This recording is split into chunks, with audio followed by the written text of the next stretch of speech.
ঘন্টার পর ঘন্টা কথা বলে কি লাভ? এখানে ঘোষণা হয়েছে কে সিমেন্ট দান করছে, ওই ছেলে একটা লোকের নাম বলতে পারে না। আমি 2 ঘন্টা কথা বলার পরে এখানে যদি ও একটা হাদিস না বলতে পারে, ও যদি এখানে একটা দোয়া মুখস্থ না করতে পারে, ও যদি এখান থেকে একটা আমাল না নিতে পারে, ও যদি একটা কুকর্ম বর্জন না করতে পারে, 2 ঘন্টা না 200 ঘন্টা কথা বলে লাভ কি? আর যদি কথার মতো কথা হয়, आधा घंटा কথা বলে চলে যাব, অনেক দূরে যাব, আপত্তি আছে? আমি আপনাদের মেহমান, আমাকে কষ্ট দিয়ে पैसा वसूल करने के लिए अगर मेरे को ज्यादा टाइम तक रुकोगे ना भैया, इनसे पूछ लो, मैंने पूछा तक नहीं कितने दोगे भी या नहीं? मैं बड़ा दूर से आने वाला हूँ, मेरे खर्चे ज्यादा, मैंने कुछ नहीं बोला भाई, मेरे से पैसा वसूलने की कोई जरूरत नहीं है, मैंने कुछ लिया ही नहीं अभी तक, समझे? যদি মনে করেন যে থেকে দূর থেকে আসছে টাকা উসুল করবো 2 ঘন্টা, ভাই আমি টাকা নেই নেই, আমি বলিও নাই কত দিতে হবে, এটাও বলিনি যে দিতে হবে। তাহলে ওই ধারণা বাদ। কেমন হুজুরকে 2 ঘন্টা কথা বলবো পয়সা উসুল, না দরকার নেই, ঠিক আছে? আধা ঘন্টা কথা বলি, বন্ধ হয়ে শুনুন, চলে যাবেন, যে ফজর সালাতের জন্য প্রস্তুতি নেবেন। শোনেন, এই পৃথিবীতে ওই লোকের চাইতে বোকা লোক আর নাই, যেমন এই পৃথিবীতে ওই মহিলার চাইতে বোকা মহিলা আর নাই। একটা মহিলা পর্দা করে না, একটা মহিলা অন্য অন্য ছেলেদের সাথে কথা বলে, এটা তার স্বামী জানে, তাদের মধ্যে প্রায় ঝামেলা হয় এটা নিয়ে। পুরুষ তার শ্বশুর শাশুড়ির কাছে বিচার দেয়, শালা সন্ধির কাছে বিচার দেয়, চাচা শ্বশুর জ্যাঠা শ্বশুর কাছে বিচার দেয়, নিজের বাপ মায়ের কাছে বিচার দেয়, কিন্তু বউ তালাক দেয় না। ঝগড়া হয়, ঝগড়া করে মহিলা এই ঘাটে চলে যায়, পুরুষ ওই ঘাটে চলে যায়, পুরুষ বন্ধুদের সাথে যায়, যে সিগারেট করছে সিগারেট খায়, যে গাঁজা করছে গাঁজা খায়, যে মদ করছে মদ খায়, দুঃখে পড়ে দুঃখ কমানোর জন্য। আর যে কিচ্ছু জানে না সে বাঁশি বাজায় গান শুনে। বাংলাদেশ তো এটা সংস্কৃতি, এরকম দুঃখ কমানো, কেমন ডিফারেন্ট ওয়েতে সে তার স্যাডনেসটাকে ক্লিয়ার করার চেষ্টা করে, যদিও this are not authentic way. তো তাদের তালাক হয় না। হঠাৎ করে একদিন পুরুষ দেখে যে তার স্ত্রী একজন পুরুষের সাথে শোয়া। এরকম সংসার কয়টা টিকছে আপনাদের দিকে? কিন্তু বউয়ের উপরে সন্দেহ করে, বউয়ের আগের ক্লাসমেটের লগে কথা কয়, বান্ধবীর জামাইয়ের লগে কথা কয়, আমার ফুফাতো ভাই খালাতো ভাই, কত ঘটনা। সংসার তো টিকে যাচ্ছে না, চলতেছে তো। কিন্তু বউ আর আরেকটা পুরুষকে এক খাটে সে দেখে গেল, জনসম্মুখে দেখে গেল, মানুষ সহ সাক্ষী আছে, অথবা তার বউয়ের এরকম বা তার কোনো জামাইয়ের এরকম ভিডিও ইন্টারনেটে চলে আসছে। এরকম ঘর কয়টা টিকছে বাংলাদেশে? পৃথিবীতে কয়টা টেকে? তদরূপ এই পৃথিবীতে একটা অপরাধ আছে, যে অপরাধ করার পরে ওর ঈমান থাকে না এবং জান্নাত ওর জন্য চিরস্থায়ী হারাম হয়ে যায়, আর তা হচ্ছে শিরক। আমি তোমাদের কিসের যাকাতের কথা বলবো, কিসের হজের কথা বলবো,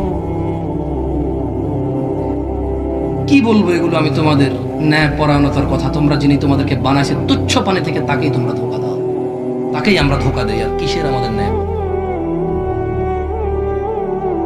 আমরা যার কাছে ফিরে যাব, যিনি চাইলে উত্তপ্ত আগুনে আমাদেরকে নিক্ষেপ করতে পারে চিরস্থায়ী, যিনি চাইলে আমাদের চূর্ণ বিচূর্ণ করে দিতে পারে, ওনাকেই আমরা ভয় পাই না। আর কিসের ওয়াই জিনিসে তোমাদের এখানে হেদায়েত করে যাবে?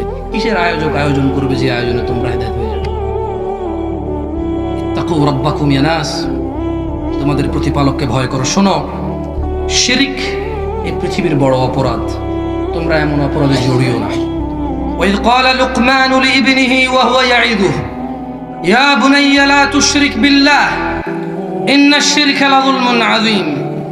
আর স্মরণ করুন যখন লুকমান উপদেশ দিতে গিয়ে তার পুত্রকে বলেছিল, হে আমার প্রিয় বৎস, আল্লাহর সাথে তোমরা কোনো শিরক করো না, নিশ্চয় শিরক বড় পাপ, মহা পাপ, বড় অন্যায়, বড় জুলম। কত বড় জুলম! এই পৃথিবীর সমস্ত মদ যদি কেউ খেয়ে নেয়, এই পৃথিবীর সমস্ত গাঁজা যদি কেউ একজনে খেয়ে নেয়, এই পৃথিবীতে যদি কেউ একজন 1 লাখ কোটি বছর হায়াত পায়, আর যদি 1 লাখ কোটি বছর শুধু মদ গাঁজা জুয়া এগুলো খেলে বেড়ায়, এগুলো ভালো কাজ না। আর কেউ একজন বলল ইয়া আলী মাদাদ আলী, ছেলেদের মোবাইলে গানেটা পাওয়া যায়, মানে হে আলী উপকারী আলী, আলী কি উপকার করবে? রাদিয়াল্লাহু আনহু, রাদিয়াল্লাহু আনহু, আল্লাহ ওনার উপর সন্তুষ্ট হন, আল্লাহ ওনাকে জান্নাতুল ফেরদাউস দান করুন। উনি আমাকে কি উপকার করবেন আজকের দিনে 2024 সালে? হ্যাঁ, ওনার চরিত্র আমাকে উপকার করবে, ওনার চরিত্র আমাকে উপকার করবে। আমি শিক্ষার অনেক কিছু আছে ওখান থেকে, ওনার জীবনী আমাকে উপকৃত করবে, শিক্ষার অনেক কিছু আছে আমাকে। কিন্তু আমি যদি একটা গর্তে পড়ে যাই না, উনি টান দিয়ে তুলতে পারবে না। কিন্তু যিনি আরশে আযমের উপরে আছে, তিনি ছেলে ওই ব্যবস্থা করতে পারবে, কাউকে পাঠাতে পারবেন, ওখানে অলৌকিকত্ব ঘটে যেতে পারে, আমি উঠে যাবো। আলী রাদিয়াল্লাহু আনহু পারবেন। আপনি জানেন পুরো পৃথিবীর সবচেয়ে বড় অপরাধ শিরক, অথচ আমরা এটার দিকে তাকাইও না। আরে এখানকার তো অর্ধেক মানুষ, এখানকার তো 90 জন মানুষ বলো যে 16 কোটি মুসলমান, 90% মুসলমান দেশ। আমরা উম্মতে মুহাম্মদী জাহান্নামে যাব না। কেমন উম্মতে মুহাম্মদী? নামাজই পড়ে না। কেমন উম্মতে মুহাম্মদী? দাড়ি রাখা সুন্নত এজন্য রাখে না। দাড়ি রাখা সুন্নত এজন্য। আরে এই প্রোগ্রামের ব্যাপারে আমি তেমন জানি না, তবে আমি আমার এলাকায় বহু প্রোগ্রাম চিনি। ছেলে পেলে প্রোগ্রাম করায়, এলাকার মানুষ খুব খারাপ হয়ে যাচ্ছে, গায়ে হলুদ হচ্ছে, গান বাজনা হচ্ছে, নারে একটা ওয়াজ মাহফিল করতে হবে, আমাদের সংস্কৃতিটা বুঝে যাচ্ছে, তাও বছর একবার হেদায়েত করা যায়, এরকম করে করায়। তো দেখি যে ওর টাকা নিয়েছে প্যান্ট, ওই ঈশান নামাজ পড়ে নাই, ওই মাগরিবের নামাজ পড়ে নাই, এবং যে কারে কারে দাওয়াত দিলে যদি গুস্ত দিয়ে ভাত খাওয়ায় 500-1000 করে লিখে নেবে, শুধু ওটা অমুক আসছে রে, না এই তো আসার কথা রে, গুস্ত তো 30 কেজি রান্ধে রেছি, যদি না আসে তাহলে তো গুস্ত টাকা লস রে, ফোন দিস না, আবার ফোন দে, তোর বাইরে দিয়ে ফোন দেয়, এইগুলা করে। ওর টেনশন খালি পাবলিকের খাওয়ায় আর টাকা লেখায় নেওয়া। কেমন? তখন আমি এদের এইসব ব্যস্ততা দেখে আমি চিন্তা করলাম, আচ্ছা ওর প্ল্যান হচ্ছে হুজুর নিয়ে এসে ওয়াজ করাইয়া সব মানুষের হেদায়েত করে ফেলবে। তাহলে খারাপ কাজ করবে কে? পুরা ভ্যাকেন্সি খালি, সিট খালি, শুধু একাও করবে। এখন ভাগে পায় না। এখন সুন্দরী মেয়ে একটা চিঠি দেখছে, পরে দেখা যাচ্ছে সকালবেলা উঠে দেখে 3 বন্ধুই লিখছে। ও চিন্তা করে 2 বন্ধু হেদায়েত হয়ে গেল, তো আমি একা সিটে করবে। হ্যাঁ, এই অধিকাংশ মাহফিল কমিটির অবস্থা হয়ে গেছে এরকম যে এলাকার সব মানুষরা ডাইকে আনে হেদায়েতের জন্য, নিজেরা হেদায়েতের বাইরে। ওয়াল্লাহ, আপনাদেরকে তো আমি চিনি না, বাট মাহফিল কমিটি তো আমার সাথে 1 মাস আগে কথা বলে, 15 দিন আগে কথা বলে, 10 দিন আগে, 5 দিন আগে, 2 দিন আগে কথা বলে। কি যে শ্রদ্ধা সম্মান! আয়সা দেখি যে টাকা যে প্যান্ট ফুল ক্লিন শেপ। এখন আপনি বলবেন যে হুজুর আপনি কি বলতেছেন যে ক্লিন শেপ ওরা মাহফিল করাবে না? আরে ভাই, আমি কখন বললাম এটা? আমি বললাম যে ওর উদ্দেশ্য হচ্ছে পুরো এলাকায় হেদায়েত হবে, ও হবে না। কেন হবে না? তখন অপরাধগুলো সব উন্মুক্ত থাকবে, সিট পাওয়া যাবে, মানুষ যারা অপরাধী তারা চিন্তা করবে এই কারে দিয়ে করি, তখন ওই একমাত্র অপরাধী থেকে যাবে আরামসে। খালি ও একলা রাজত্ব করবে, অপরাধী অপরাধের রাজত্বের মধ্যে একলা রাজা হবে। এ হলো মাহফিল কমিটির অবস্থা। এটার ব্যাপারে আমি জানি না, আল্লাহু আ'লাম। মাশাআল্লাহ, মাশাআল্লাহ, মাশাআল্লাহ, আল্লাহ কবুল করুন। তবে আমি দেখেছি তো, ছোট মানুষ তো ওয়াজ কি করবো বলেন, মাথা মতো গরম হয়ে গেলে ওয়াজ করা যায় না। হ্যাঁ, আল্লাহ আমাদেরকে বোঝার তৌফিক দান করুন, আমিন। আপনাদের মধ্যে কেউ কি চান আপনার জীবনে যে জুমার নামাজটা পড়ছেন, এই যে সুবহানাল্লাহ বলছেন, আচ্ছা সুবহান বলেন তো, সুবহানাল্লাহ, সুবহানাল্লাহ, সুবহানাল্লাহ। আচ্ছা, এটা যদি জিজ্ঞেস করি এখন কাউকে, তুমি কতটুকু নেকি উপার্জন করছো, কেউ বলতে পারবে? গুনতে পারবে? আল্লাহ নবী একটা মাপকাঠি দিয়ে গেছে। তিনি বলছে যদি কেউ সুবহানাল্লাহ বলে, জমিন আর আসমানের মধ্যবর্তী জায়গাটা নেকিতে পরিপূর্ণ হয়ে যায়। মানে সুবহানাল্লাহ যদি কেউ বলে কত নেকি আমি জানি না, বাট আল্লাহ নবী বলছে যে আসমান জমিনে যে ফাঁকা জায়গাটা পরিপূর্ণ হয়ে যায়। আচ্ছা, তাহলে আসমান আর জমিন পরিপূর্ণ করলাম আমরা নেকি দিয়ে, রাইট? বললাম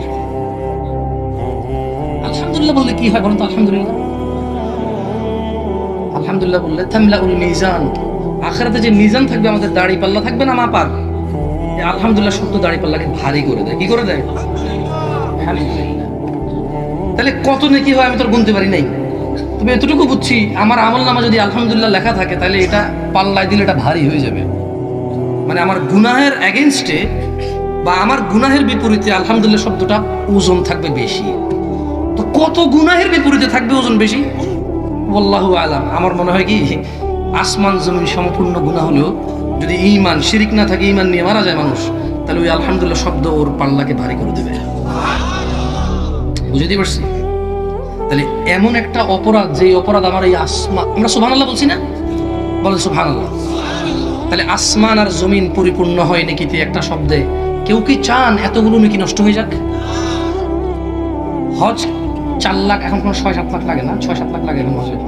যাইনি তো বাংলাদেশ থেকে, জানি না, রেট অনেক বেশি বাংলা।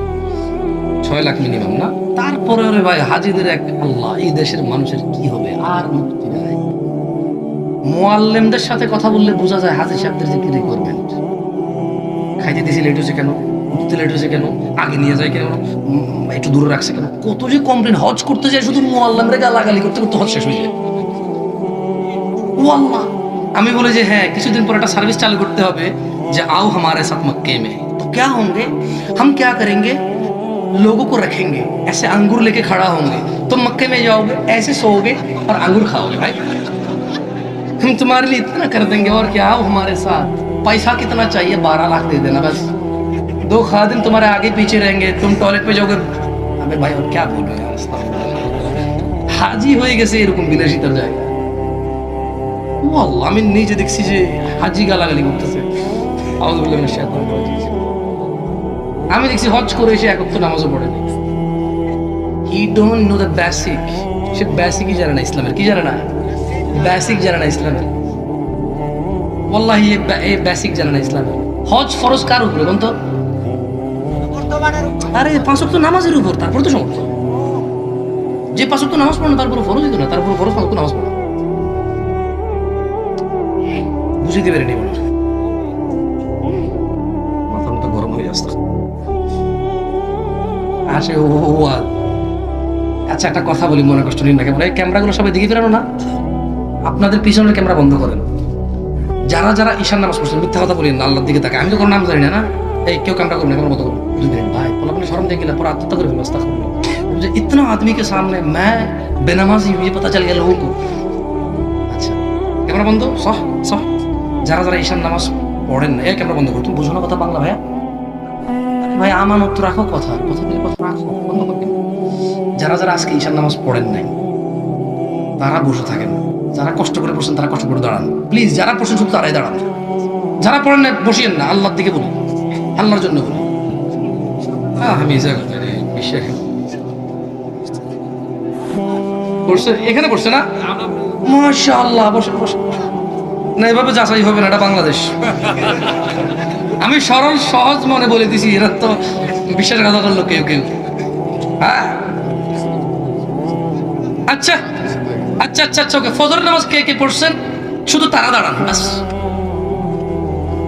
ভাইয়া ये बात सही नहीं है, ये बात ठीक। সুবহানাল্লাহ। আচ্ছা আচ্ছা বসেন, কষ্ট দিয়েছে। আচ্ছা বসেন।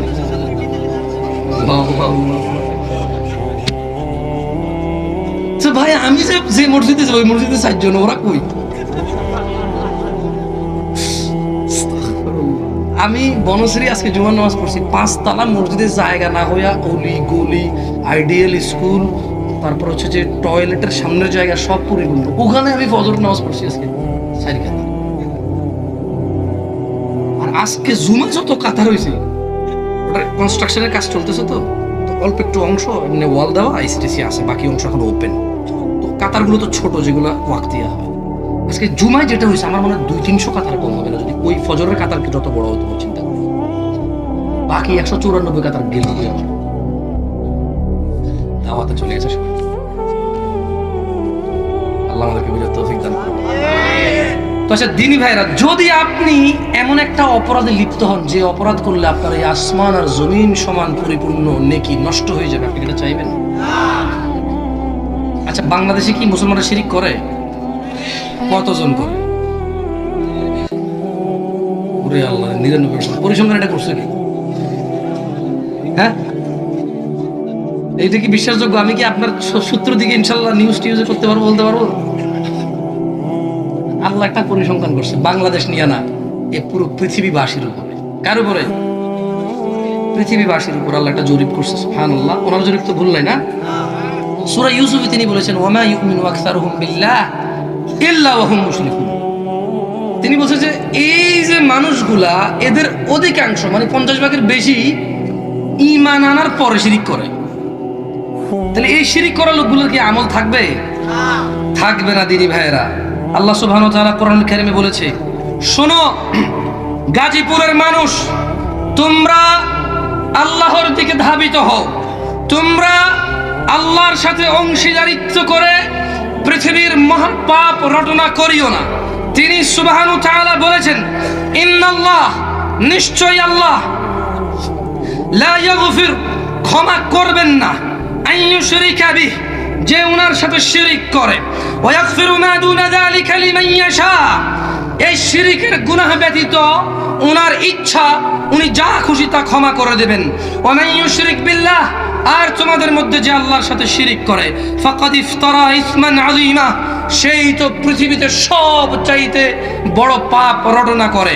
শোনো গাজীপুরবাসী, ইন্নাল্লাহ, নিশ্চয়ই আল্লাহ, লা ইয়াগফিরু আন ইউশরাকা বিহি, তিনি ক্ষমা করবে না যিনি আল্লাহর সাথে শিরিক করে, ওয়া ইয়াগফিরু মা দুনা যালিকা লিমান ইয়াশা, এছাড়া তিনি ক্ষমা করে দেবে যা খুশি যা অপরাধ।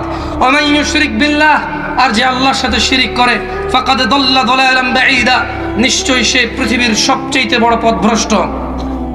শোনো গাজীপুরবাসী, ইন্নাহু মান ইউশরিক বিল্লাহ, নিশ্চয়ই কেউ যদি আল্লাহর সাথে শিরিক করে, ফাকাদ হারামাল্লাহু আলাইহিল জান্নাহ, আল্লাহ তার জন্য জান্নাতকে চিরস্থায়ীভাবে নিষিদ্ধ করে। ওয়া মাওয়াহুন নার, তার থাকার জায়গা করে তিনি জাহান্নাম। ওয়া মা লিয-যালিমিনা মিন আনসার, আর জালেমদের জন্য কোনো সাহায্যকারী খুঁজে পাওয়া যাবে না। জালেমদের জন্য কোনো সাহায্যকারী নেই। এই পৃথিবীর সবচেয়ে বড় জুলম, এই পৃথিবীর সবচেয়ে বড় নিকৃষ্ট ঘৃণিত কাজ হচ্ছে আল্লাহর সাথে শিরিক করা। অথচ এই আমল, কোনটা যে শিরিক, কোনটা যে তাওহীদ, আমি আমাকে সহকারে বলি, আমি আমার পরিবারকে সহকারে বলি, 90 জনের বেশি আমরা জানি না তাওহীদ কি জিনিস। অথচ এই তাওহীদ হচ্ছে চাবি জান্নাতের। তাওহীদ কি? চাবি জান্নাতের। মান ক্বালা লা ইলাহা ইল্লাল্লাহ, যে বলবে আল্লাহ ছাড়া কোনো সত্য মাবুদ নেই, সে জান্নাতে প্রবেশ করবে। জান্নাতের চাবি হলো কি? তাওহীদ, ঈমান, এগুলো হচ্ছে জান্নাতের চাবি। এবার বলেন, নামাজ বেহেশতের চাবি, রাইট? আলেমদের মধ্যে মত, কেউ দুর্বল বলে, কেউ হাদিসটা বয়ান করে, কিন্তু আমি বলি কি, এটা কাইন্ড অফ রিলেটেড। মানে সালাত বেহেশতের চাবি, একটু রিলেভেন্ট, এটা রিলেটেড। কেমন? মানে লা ইলাহা ইল্লাল্লাহ, আমরা কারা কারা মুসলমান হাত তুলি? বসে।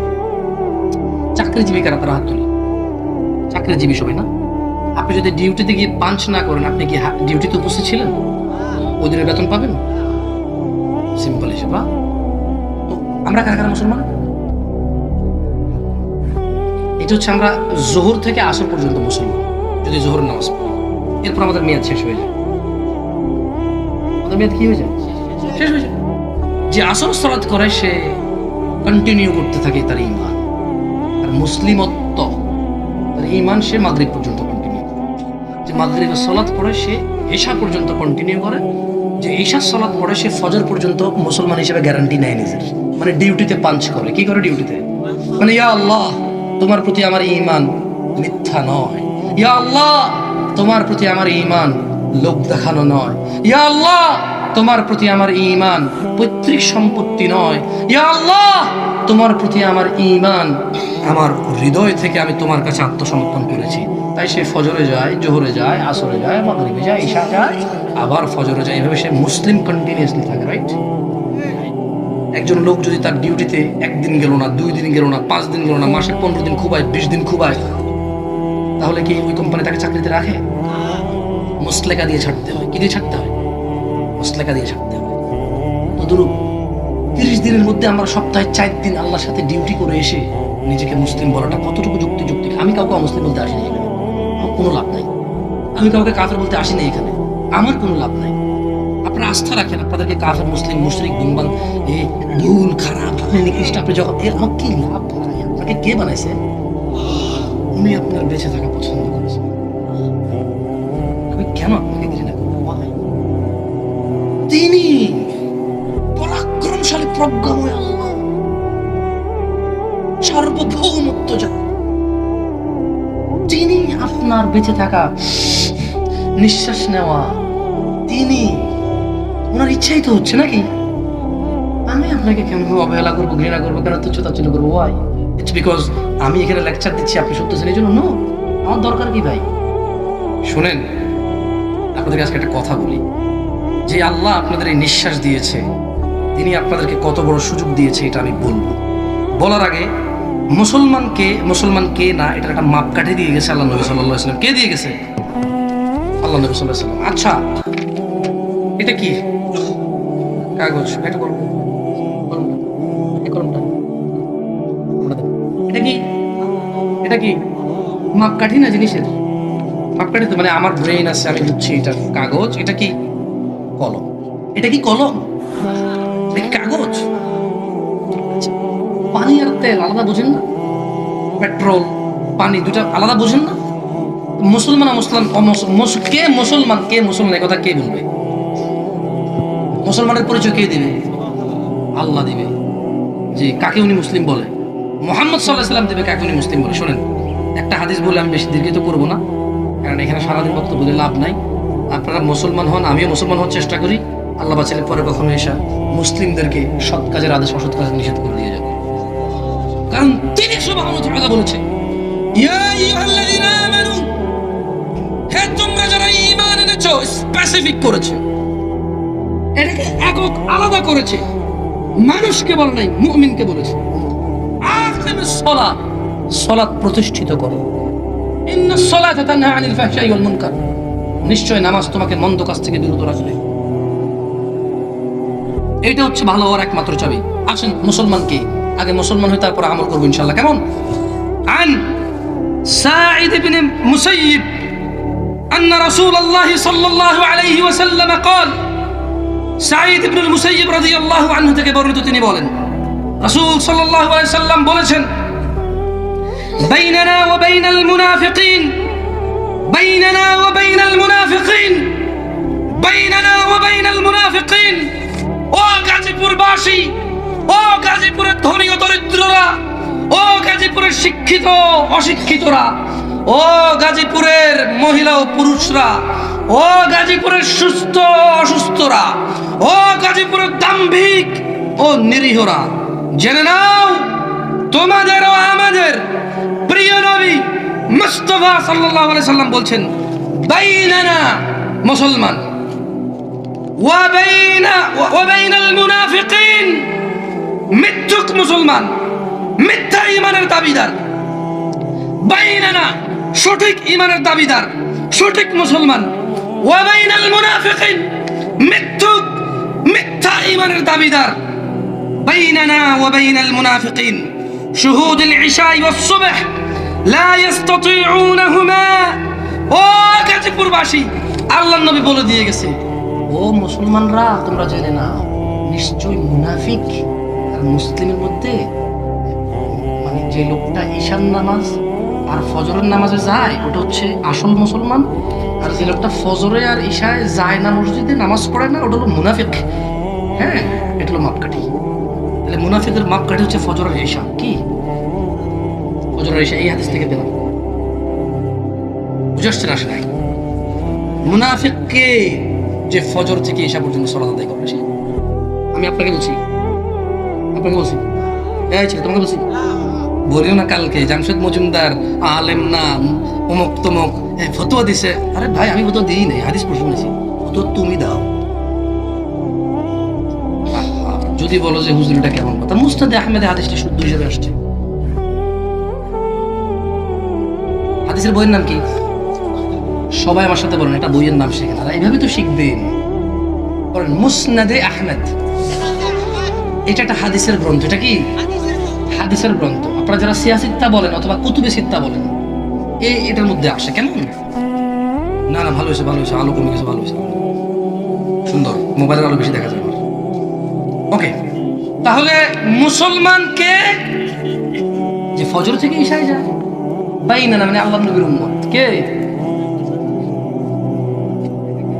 আরে টেনশন কেন, নাশকতা হবে না, এটা তো। আচ্ছা একটু কথা বলি না আমার সাথে, কেমন? তাহলে আল্লাহর নবী কি বলেছে? সাঈদ ইবনুল মুসাইয়িব, বলেন সাঈদ ইবনুল মুসাইয়িব। আচ্ছা এখানে অনেকে আছেন জীবনে একটা হাদিসও পড়েন না, রাইট? চলেন আজকে আমরা একটা হাদিস পড়ে নেবো। কি পড়ে নেবো? রাজি আছেন? রাজি আছেন? খালাস, আমাদের মাথা থেকে এই কলঙ্ক আমরা দূর করবো যে জীবনে একটা হাদিসও পড়ি না। এটা কলঙ্ক তো, জানেন?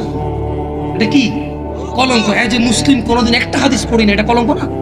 চলেন আজকে এই কলঙ্ক দূর করবো এবং আজকের দিনে একটা হাদিস পড়ে শুরু করবো, আগামীতে বেঁচে থাকলে ইনশাল্লাহ আরো শত শত পড়বো ইনশাল্লাহ। ঠিক আছে?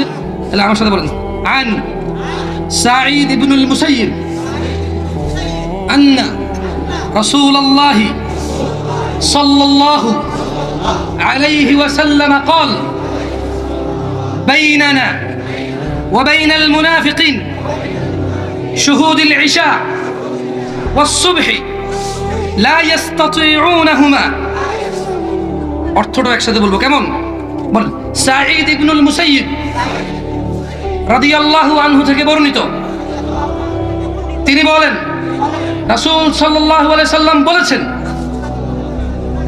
আমাদের এবং মুনাফিকদের মধ্যে পার্থক্য হচ্ছে ফজর ও ঈশার নামাজে অনুপস্থিত হওয়া। এই দুইটি নামাজ, এই দুইটি সময় মুনাফিকরা উপস্থিত হতে পারে না। একটা হাদিস পড়ছেন, আর একটা হাদিস পড়াবেন ইনশাআল্লাহ। রাজি? বেতনটা তো ছাড়াই পড়াচ্ছি, শুকরান বলেন, বলেন জাযাকাল্লাহু খাইর, বারাকাল্লাহু ফিক, বারাকাল্লাহু ফিক। তাইয়্যিব, হাদিস পড়লে দারুণ লাগে না? ফতুয়াটা নিজের নিজে দেওয়া যায় না? এই দুই চারটা হাদিস পড়লে কেউ আর হুজুর মাথা গরম হয়ে গেছিল, আগের মাথায় তালাক তালাক কয়ে লাইছি, এখন লাভেন্ডি তো ছোট ছোট কান্দাসে মাল লাগিয়া কোনো ভয় আছে কিনা? এই দুই চারটা হাদিস পড়লে আর এগুলা বলা লাগে না হুজুর, বুঝছেন না? বলেন নিজে নিজে কিছু সিদ্ধান্ত নেওয়া যায়, রাইট? কারণ দু চারটা হাদিস পড়লে শুক্রবার হচ্ছে এই পৃথিবীর মধ্যে আল্লাহ তাআলা যতগুলো দিন বানাইছে, জুমার দিন হচ্ছে সবচেয়ে উত্তম দিন, রাইট? দু চারটা হাদিস পড়লে এই উত্তম দিনকে কেন্দ্র করে যায় শেভ করে মানুষ। যতগুলো দাড়ি শেভ করা লোক সবগুলো বৃহস্পতিবারে রাতে অথবা শুক্রবার সকালে শেভ করে, শুক্রবারকে কেন্দ্র করে। মানে হচ্ছে কিরকম জানেননি? কারো আজকে বিয়ে, আনন্দের দিন না, আজকে সে পতিতালয় গেল, কি আনন্দে গেছে, হে আজকে বিয়ে, একটু পতিতালয় থেকে ঘুরে আসি। পাগল বলো না, দৌড় বেটা, তোর তো বিয়ে করতেছিস, তুই তো বেটা বিয়ে করতে তো সব তো হালাল ভাবেই পাবি, যার পতিতালয় যাচ্ছিস কেন? দুর্বল যুক্তি, কি করবো বলেন? আমরা মানুষ দুর্বল, আমার তো জ্ঞান কম, তাই যুক্তি দুর্বল নেই, বুঝেন নাই? ভালো আলমদেরকে তো আপনার সুযোগ দেন না। শুক্রবার হচ্ছে, জুমার দিন হচ্ছে আল্লাহর এই পৃথিবীতে জমিনে সবচেয়ে উত্তম দিন। এই দিনকে কেন্দ্র করে সবাই আল্লাহর নবীর সুন্নতকে জবে। তো বললাম কেন? এটা তো সুন্নতের জন্য। তার মানে দাড়ি কাটে কেন জানেন? দাড়ি এই জন্য কাটে না যেটা দেখতে খারাপ লাগে, এটা সুন্নতের জন্য কাটে। আমি কয়েকজনের সাথে কথা বলছি, বলে যে সুন্নত আপনি তো বাড়াবাড়ি করেন কেন? বললাম ও আচ্ছা, সুন্নত দেখে কাটেন না? হ্যাঁ তো বলেন, আমি ধরে নিলাম, তাকে বলতে লাভ নেই, উনি হ্যাঁ বলবে জীবনে বলবো। চলেন আজকে মাহফিলে কি আর ওয়াজ করবো, আরেকটা হাদিস পড়ি, কেমন হবে? বলবেন? বলেন আন, সবাই একসাথে, কেমন? না না, ওই প্যান্ডেলে আপনারা যারা বোন আছেন, আপনার মনোযোগ দিয়ে শোনেন, আপনার পড়ার দরকার নেই, কিন্তু স্টেজ একটা না দুইটা, শুধু যারা আপনার ছেলেরা আছে, কেমন? বলেন আন জাবির রাদিয়াল্লাহু আনহু قال قال رسول الله صلى الله عليه وسلم بين العبد بين العبد بين العبد وبين الكفر وبين الكفر وبين الكفر ترك الصلاة। না সবাই বলতেছেন না, দারুণ একটা হাদিস ওয়াল্লাহি। এই হাদিস পড়ার পর আপনি এতটুকু বুঝে যাবেন যে কিয়ামতে যে আপনি যে আল্লাহকে বলবেন ইয়া আল্লাহ আমি জানতাম না, এই অপশন বন্ধ হয়ে যাবে। এই অপশন কি হয়ে যাবে? বন্ধ হয়ে যাবে ইনশাআল্লাহ। কেন আমি বলি, সবাই আমার সাথে বলেন, জাবের রাদিয়াল্লাহু আনহু থেকে বর্ণিত। ব্যাট নাই, মুক্তবেতের মতো তো ব্যাট না থাকলে বলবেন পড়ে না, এটা হাতে রাখলে সুন্দর করে পড়বেন। বলেন আন জাবের রাদিয়াল্লাহু আনহু, জাবের রাদিয়াল্লাহু আনহু থেকে বর্ণিত। قال رسول الله صلى الله عليه وسلم, আল্লাহর নবী মুহাম্মদ সাল্লাল্লাহু আলাইহি সাল্লাম বলেছেন, বাইনাল আবিদি, বান্দা, ওয়া বাইনাল কুফরি, এবং কাফির বান্দা, তারকুস সালাহ, পার্থক্য হচ্ছে নামাজ ছেড়ে দেওয়া। ফতোয়া দেওয়া লাগবে, কে আল্লাহর বান্দা যে নামাজ পড়ে, কে কাফের যে নামাজ পড়ে না? বল আমি বলি নাই। এই হাদিসটা কোথা থেকে আসছে? লা ইলাহা ইল্লাল্লাহ, এটা সূরা ইবনে মাজাহ থেকে আসছে। আল্লাহ আল্লাহ আল্লাহ, জামশেদ মজুমদার বলে গেছে না, এরা সবাই বলছে ভাই কে ক্যামেরা ঘুরাও, একটু আগে বলছে না, আবার বলেন, বাইনাল আবিদি ওয়া বাইনাল কুফরি তারকুস সালাহ। আল্লাহর বান্দা এবং বলেন বলেন আল্লাহর বান্দা এবং কাফেরের মধ্যে পার্থক্য নামাজ ত্যাগ। এই তোমার ভিডিও করো, সবেরা ফটো দিয়েছে, সব মুফতি তো বললেন এখন যে আল্লাহর বান্দা এবং কাফের মধ্যে পার্থক্য কি? এবার তোমরা রেকর্ডিং করো না, পর আমি তো ফটোটা আমার পরে দিব যে জামশাদ পর্যন্ত কিছু জানে না, বুঝুন না, এই না সেই না। মানি এগ্রি করি, এবং আমি এগ্রি করে দেখি তুমি যে কিছু বলতে যাচ্ছি না, এদেরকে দিয়ে বলাচ্ছি। আর এখানে কি একজন শিক্ষিত লোক নাই নাকি? তো ওই লোকটা তো এখন বলছে না। সুনান ইবনে মাজাহ, কি সুনান ইবনে মাজাহ এই হাদিসটা আসছে কেমন? আল্লাহ তাআলা আমাদেরকে বোঝার তৌফিক দান করুন। মুসলমানকে, অমুসলিমকে যে নামাজকে সম্পূর্ণভাবে ত্যাগ করেছে, যে তার সালাতকে সম্পূর্ণভাবে ত্যাগ করেছে, সেই হচ্ছে কুফরি করেছে এবং শিরক করেছে। ওই যে বললাম সূরা ইউসুফে আল্লাহ বলেছে ওয়ামা ইউমিনু আকসারুহুম বিল্লাহি ইল্লা ওয়া হুম মুশরিকুন। ওই যে সূরা ইয়াসিনে যে আল্লাহ, সূরা ইউসুফে যে আল্লাহ বলেছে যে এদের অধিকাংশ ঈমান আনার পর শিরক করে। আমরা তো বুঝে পাচ্ছিলাম না কেমনে শিরক করে। একটা হাদিস আসছে যে মান তারাকা সালাহ, যে নামাজ ছাড়ে ফাকাদে আশরাকা, সে শিরক করে। বুঝে আসছে? আল্লাহ আমাদেরকে জান। একটা ছোট্ট হাদিস বলে এই মাহফিল আমি শেষ করব, একটা আয়াত পড়বো, একটা হাদিস বলবো, এরপর এখান থেকে বিদায় নেব। আপনি দেখেন আপনার কোনো কাজে আসে কিনা। ওয়াল্লাহি ওয়াল্লাহি যদি আপনারা এখানে কেউ কিচ্ছু না শেখেন, আমি যে নিয়তে আসছি আমার নিয়তের উপরে আল্লাহ আমাকে বরকত দিবে, যিনি ঠকাবে না আমাকে। আমার নিয়ত যদি হয় লোকসভা, লোকসমাগম, বড় বক্তা আমি, সো অ্যাট্রাকটিভ, সো ইয়াং, তাহলে আমি এটা পাবো, খ্যাতি পেয়ে যাব।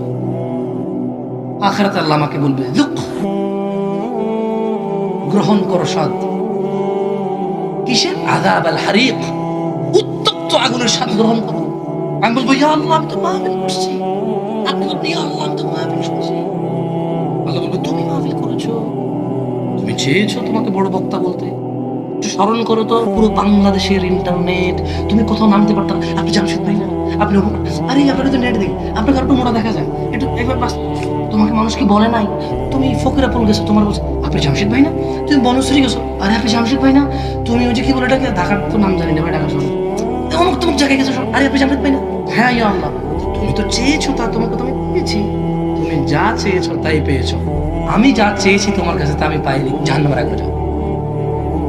আর যদি আমি এখানে আসি একটা সৎ উদ্দেশ্য নিয়ে যে ইয়া আল্লাহ, এই লোকগুলো সুবহানাল্লাহ বলছে, এক একজন এদের আসমান আর জমিন সমান নাকি পরিপূর্ণ হয়েছে, এক একজন থেকে সেম নাকি আমি পাবো।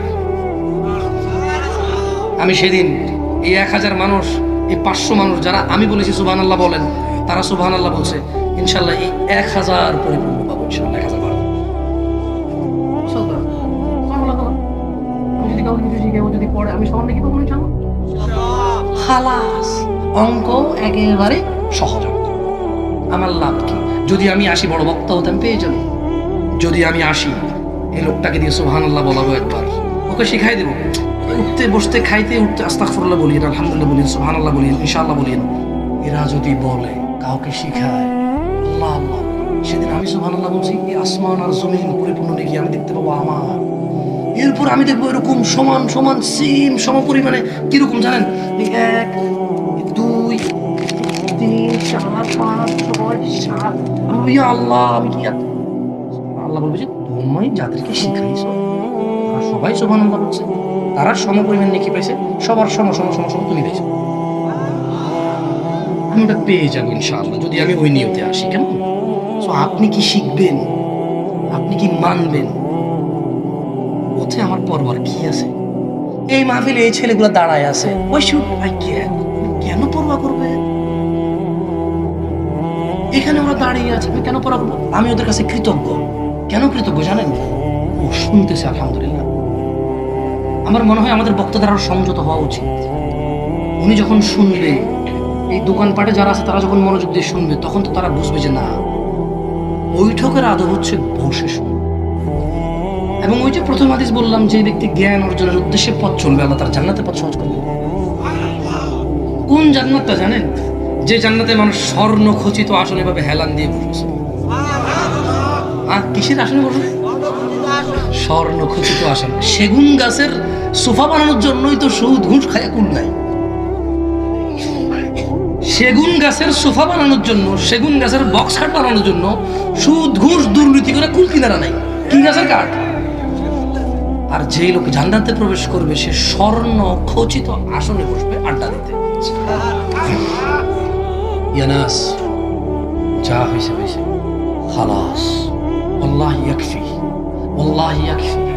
যথেষ্ট গাজীপুরের মানুষ, যথেষ্ট জানা হয়েছে, যথেষ্ট জুয়া হয়েছে, যথেষ্ট পরিমাণে সলাত জীবন থেকে চলে গেছে।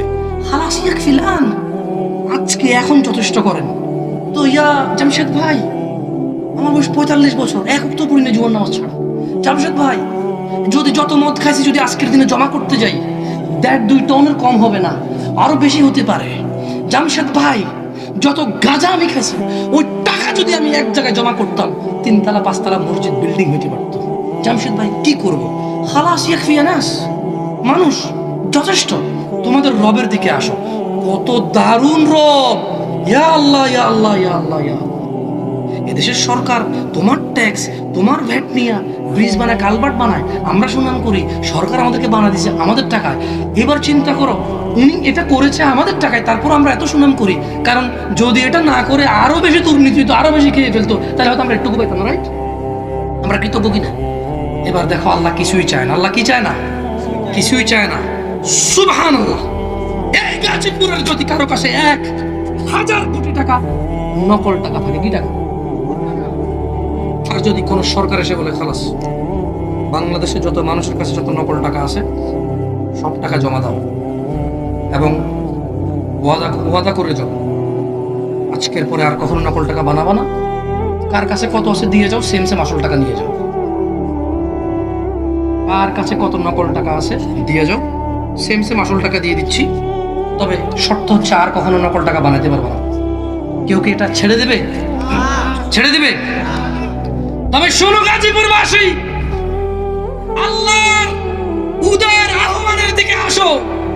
তিনি বলছেন, ইল্লা মান তাব, অপরাধীর অপরাধ যতই হোক না কেন, সে যদি তওবা করে, ও আমানা, ঈমান আনে, ওয়া আমিলা আমালান সালিহা, এবং সৎ কর্ম সম্পাদন করে, ফাউলাইক ফাউলাইক فأولئك يبدل الله سيئاتهم حسنات وكان الله غفورا رحيما। আল্লাহ বলছে, গুনাহ যত খুশি হোক, এই এখন সিদ্ধান্ত নাও, ফিরে আসো, ঈমান আনো, ভালো কাজ করো। তো আগের গুনার কি হবে? আল্লাহ, আমি আর কখনোই গুনাহ করবো না, ফিরলাম তোমার পথে। সব গুনাহ তো মাফ হবে। এগুলো সবগুলো নেকিতে পরিবর্তন হয়ে যাবে।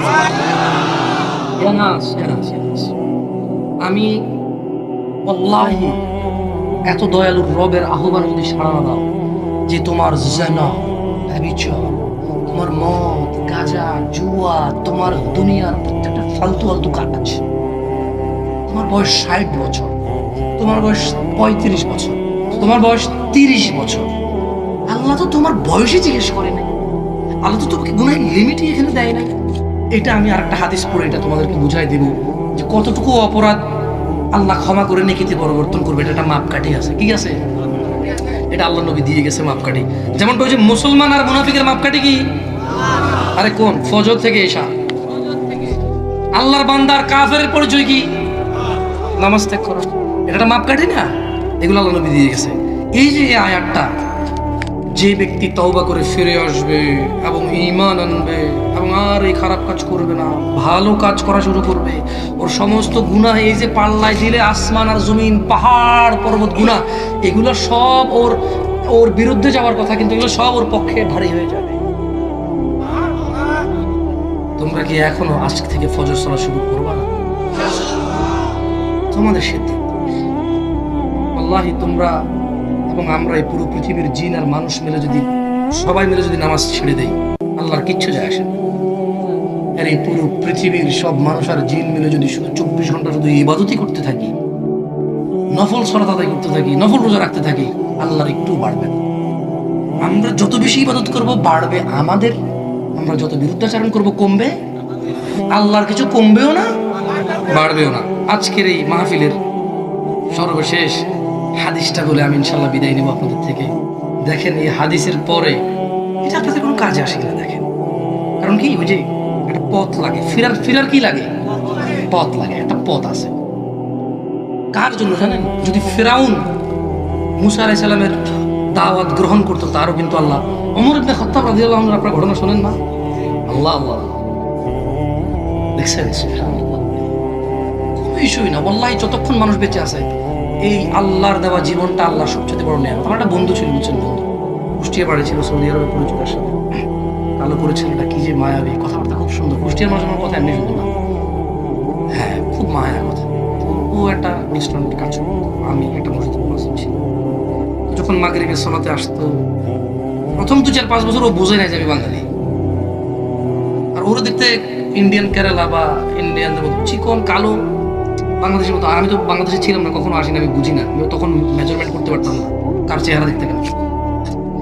তো ওর সাথে হঠাৎ 3-4 বছর ও এখানে মুসল্লি, আমি ও তো জানতোই না আমি বাঙালি। একদিন আমি এক পাকিস্তানি বন্ধুর সাথে কথাবার্তা বলতেছিলাম, তো সে খুব ধার্মিক ছিল, মাশাআল্লাহ, আল্লাহকে বরকত দেখে এবং হিদায়াতের কথা অটল রাখো। তো ও আমাকে বললো যে क्या आप अजनबी हैं? मैं बोला हम तो अजनबी है, तुम भी हो, बताओ क्या? तो बोलছে যে आप कहाँ से? আমি বললাম বাংলাদেশি। বলে আরে ভাই কি বলছেন, আমি তো বাংলাদেশি। ওর মতো কথা বলতে পারবো না, খুব মায়া, খুব মায়া। থাকে না কিছু কিছু মানুষ আল্লাহ দেয়, সুবহানাল্লাহ। ওরা আমি বলছিলাম আমার যদি বোন থাকতো রে নিয়ামুল, তোর কাছে আমি বিয়ে দিতাম। অত্যন্ত ভালো চরিত্রের ছেলে ছিল, অত্যন্ত ভালো চরিত্রের ছেলে ছিল, আকীদা এত ক্লিয়ার, সুবহানাল্লাহ। আমি তো বাংলাদেশির আগে দেখি নাই, ওর এখন আমি বুঝি ওর আকীদা এতটা স্পষ্ট ক্লিয়ার ছিল, সুবহানাল্লাহ। এবং ওর আখলাক মাশাআল্লাহ তাআলা, মাশাআল্লাহ, আল্লাহকে বরকত দিয়ে কবুল করুন। তো আমি ওরা প্রায় দুষ্টামি করতাম, আমার বোন থাকলে তোর কাছে বিয়ে দেবো, বোঝে না আমি কতটুকু ভালোবাসি। আর আজকে এখানে পোলা পান বন্ধুর জায়গায় জীবন দেয়, কেউ কারো বোন বিয়ে দিব না, কারণ ওই জানে একসাথে গাঁজা খায়, একসাথে মেয়েবাজি করে। আরে বেটা বন্ধুত্ব করবি ওর লোকে যার কাছে বোন বিয়ে দেওয়া যায়। তোরা একটা মেজারমেন্ট দিয়ে গেলাম, যা। আপনাদের সবাইকে তুই বলেন, এখানে আমার ছোট ভাই বেড়াদার আসছে, কিছু আমার শুনতে আসছে। এ দাঁড়াতো, যুবক পোলাপানগুলো যারা শুনতে দাঁড়াতো, জোয়ানগুলা 25-এর নিচে গুলা, 25-এর নিচে, 30-এর নিচে গুলা, দেখছে, জানি তো এরা শুনতে আসছে আমাদের। বসো বসো বসো বসো, যাও, তোমাদেরকে একটা ভাই পরামর্শ দিচ্ছি, কেমন? বন্ধু করবা কাকে? যার কাছে বোন বিয়ে দেওয়া যায়। তবে চরিত্র এত খারাপ হয়ে গেছে এখন ভাইয়ে বোনের কাছে পত্র নিয়ে যায়। কি পরামর্শ দিব মাথা গুলায় না। বড় ভাই ছোট বোনকে বলে তোর বান্ধবীকে এই মেসেজটা দিয়ে আসতে পারবি? আমি ফেসবুকে রিকোয়েস্ট পাঠাইছি, তারা বলবি অ্যাকসেপ্ট করতে, কারণ ওই মেয়ের সাথে তোর দেখা নাই, বোনকে দিয়ে করা অ্যাকসেপ্ট। কেমন?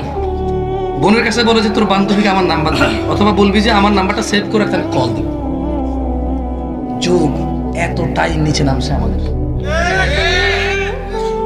তারপরে তোমাদের একটা কথা বলি ভাই, বন্ধুত্ব তার সাথে করবা যার কাছে বোন বিয়ে দেওয়া যায়, বন্ধুত্ব তার সাথে করবেন যার কাছে মেয়ে বিয়ে দেওয়া যায়। মানে এতটা ভালো হইতে হবে, যেমন আপনি আপনার মেয়ের জন্য জামাতা খোঁজেন, যতটা ভালো জামাতা মেয়ের জন্য খোঁজেন, যতটা ভালো বোনের জন্য হাজব্যান্ড খোঁজেন, অতটা ভালো বন্ধু নেবেন। আদারওয়াইজ ঠকে যাবেন, ও ঠকবে, আপনিও ঠকবেন। যাই হোক, তো একটা মাপকাঠি আছে কতটুকু অপরাধ আল্লাহ ক্ষমা করবে, এটা বলে আমি আমার বক্তব্য শেষ করবো, ইনশাআল্লাহ কষ্ট দেব না আপনাদের। হাদিসটা একটু এরকম, قال اعوذ بالله من الشيطان الرجيم انس بن مالك رضي الله عنه। এই বসেন, একটা হাদিস বাকি আছে, চলে যান এরপর। আনাস ইবনে মালিক রাদিয়াল্লাহু আনহু থেকে বর্ণিত, তিনি বলেন সামি'তু রাসূলুল্লাহ সাল্লাল্লাহু আলাইহি ওয়াসাল্লাম। আনাস ইবনে মালিক রাদিয়াল্লাহু আনহু বলতেছে যে আমি আল্লাহর নবীকে বলতে শুনেছি, قال الله, আল্লাহ তাআলা বলে, ইয়া ইবনে আদম। কে বলে? কে কে বলে? পৃথিবীর প্রতিপালক বলে, পৃথিবীর স্রষ্টা বলে, পৃথিবীর দ্রষ্টা বলে, পৃথিবীর একমাত্র মালিকানা যার, আখিরাতের একমাত্র মালিকানা যার, বিচার দিনের মালিক বলে, তিনি বলে ইয়া ইবনে আদম। কোন হিন্দু বৌদ্ধ মুসলিম খ্রিস্টান নয়, কোন মুসলমানকে বলে নাই, কোন মুসলমানকে বলে নাই। হিন্দু বৌদ্ধ খ্রিস্টান আস্তিক নাস্তিক কি কি বের হচ্ছে, আরো কত কি বের হবে আগামী কিয়ামত পর্যন্ত আল্লাহই ভালো জানে, আমি তোর আন্দাজ করতে পারি না। এই পুরো পৃথিবী কিয়ামত পর্যন্ত যত মানুষ আছে আল্লাহ সুবহানাহু ওয়া তাআলা সবাইকে ডেকে বলছেন ইয়া ইবনে আদম, হে আদমের সন্তানরা, ইন্নাকা মা দাউতানি ওয়া রাজাউতানি, হে আদমের ছেলে মেয়েরা, যতক্ষণ তোমরা আমার কাছে ক্ষমা পাওয়ার আশায় আমার কাছে ক্ষমা চাইবা, গফারতু লাক, ততক্ষণ আমি তোমাদের ক্ষমা করতে থাকবো। আলা মা কানা ফিকা ওয়ালা উবালি, তোমার গুনাহ যত অধিক হোক না কেন কারো পরোয়া করব না এতে। আপনি বুঝছেন? আপনি যতক্ষণ পর্যন্ত আল্লাহর কাছে ক্ষমা চাইবেন ক্ষমা পাওয়ার আশায় আর ফিরে আসবেন, আল্লাহ বলছে ততক্ষণ তোমাকে আমি ক্ষমা করব, এতে কারো পরোয়া করব না। ইয়া ইবনে আদম, হে আদমের সন্তানরা, লাউ বালাগাত যুনুবুক, তোমার গুনাহ যদি আনানাস সামা, লাউ বালাগাত যুনুবুকা আনানাস সামা, ও আদমের ছেলে মেয়েরা, তুমি কেন এটা বলো? আমি আজকেরও পাপী কালকেরও পাপী, অল্প একটু ভালো হয় করবো কি, আজকেও জাহান্নামী কালকেও জাহান্নামী, কর পাপ, আল্লাহ কি আমার মতো পাপী মানুষকে ক্ষমা করবে? এরকম বলা লোকগুলোকে বলতে চাই, আল্লাহ ডেকে বলে লাউ বালাগাত যুনুবুকা আনানাস সামা, আরে তোমার গুনাহ যদি জমিন থেকে আকাশের মেঘমালা পর্যন্ত পৌঁছায়, কোথায়? আকাশের মেঘমালা পর্যন্ত পৌঁছায়, সুম্মা ইস্তাগফার, অতঃপর তুমি বললা আল্লাহ, ইয়া আল্লাহ, আপনি আমাকে মাফ করে দেন, গফারতু লাক, এই জমিন থেকে আকাশের মেঘমালা পর্যন্ত গুনাহ ক্ষমা করে দেব, ওয়ালা উবালি, কারো পরোয়া করব না। ইয়া ইবনে আদম, হে আদমের সন্তান, ইন্নাকা লাউ আতাইতানি বিকুরাবিল আরদি খাতিয়া, তুমি যদি জমিনকে পরিপূর্ণ করে অপরাধ নিয়ে আসো আমার সামনে। আজকে আলোচনার বিষয় ছিল শিরিক করব না, কি করব না। এই দেখেন একটা পয়েন্ট, যার এই গুনাহটা নাই, যার এই গুনাহটা নাই তার জন্য কি কি সুযোগ সুবিধা আছে দেখেন। আল্লাহ বলছে যে লাউ, ইন্নাকা লাউ আতাইতানি, তুমি যদি আমার কাছে আসো, মানে আল্লাহ বলছে বিকুরাবিল আরদি খাতিয়া, জমিনটাকে পরিপূর্ণ গুনাহ নিয়ে, সুম্মা লাকাইতানি, আরে তোমার জমিন পরিপূর্ণ গুনার মধ্যে আমি আল্লাহ লা তুশরিকু বি শাইআ, আমার সাথে কাউকে শিরিক করছো এরকম গুনাহ যদি না পাই, লা আতাইতুকা বিকুরাবিহা মাগফিরা, তাহলে যদি শিরিক না থাকে, এই জমিন পরিপূর্ণ গুনাহতে যদি শিরিক না থাকে, যা এই জমিন পরিপূর্ণ ক্ষমা নেই, এটা তোকে ক্ষমা করে দেব। শিরিক সম্পর্কে জানতে হবে। একটা শিরিক আপনাদেরকে শিখাই দিই, যে লোকটা নিয়মিত সালাত ত্যাগ করে সে শিরিক করে। একটা পয়েন্ট বলতে পারেন যে কিভাবে, আমি তো কোনো দেবদেবতার পূজা করি না, আমি তো কোনো মূর্তির পূজা করি না, গরু ছাগলের পূজা করি না। দেখেন ওর লজিক আর আপনার লজিক কিন্তু সেম। যে লোকটা আল্লাহকে ব্যতীত অন্য কাউকে ইবাদত করে তাকে আমরা মুশরিক বলি।